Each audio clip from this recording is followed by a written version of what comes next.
go over just one more example.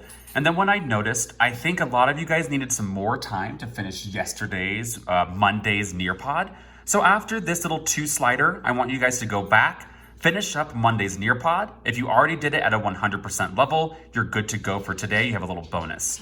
But I just wanted to make sure we felt good about interpretations and predictions. And please enjoy.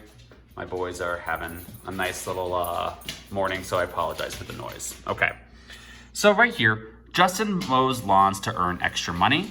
He can calculate how much it cost him to mow lawns with the equation below. Y equals 1.5x plus 200. So I'm gonna go ahead and jot that down. Y equals 1.5x plus 200. And I'm going to set up to label what in the world Y and X represent.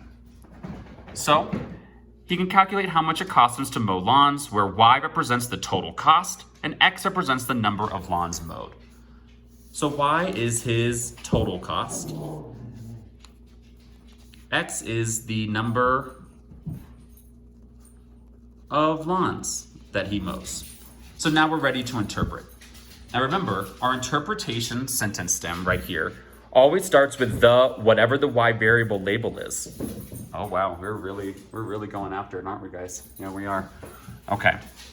The Y variable starts, so we always start the sentence guides with the Y variable. So I'm gonna go with the, and the Y variable I labeled as the total cost. So the total cost starts at the Y-intercept. Starts at, and the Y-intercept, guys, is always the number that's alone. The number with X is always your slope. So the number usually at the end, but the order doesn't matter, guys. We could flip-flop these if we wanted. But since the 200 has no variable, we know that is the Y-intercept. So his total cost starts at $200. I imagine that starting cost could be maybe the cost of the lawnmower. And will increase/decrease. Since that 1.5, guys, with X is positive, we're going to choose increase. If that was negative 1.5x, we would say decrease. And will increase by the slope. So it will increase by $1.50. And will increase by $1.50 for every time the X variable happens. So in this case, the X variable is the number of lawns that he gets to. So it will increase by 150 every time he mows one more lawn. And boom, now we're done with our interpretation sentence to type in. And now let's do the prediction. How much would it cost to mow 10 lawns? We're gonna take that number 10 and we're gonna see which label does it match with, our Y or our X, so 10 lawns. 10 lawns is not a total cost. 10 lawns goes with a number of lawns, so it's gonna go with our X variable.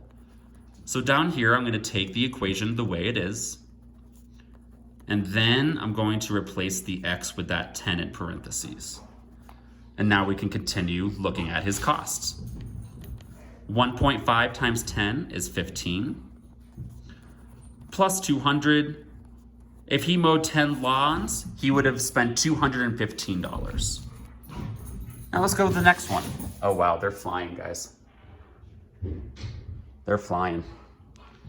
Here it comes, coming in hot, coming in hot, coming in hot.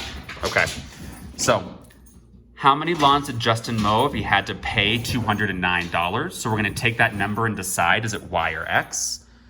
$209 sounds like a total cost.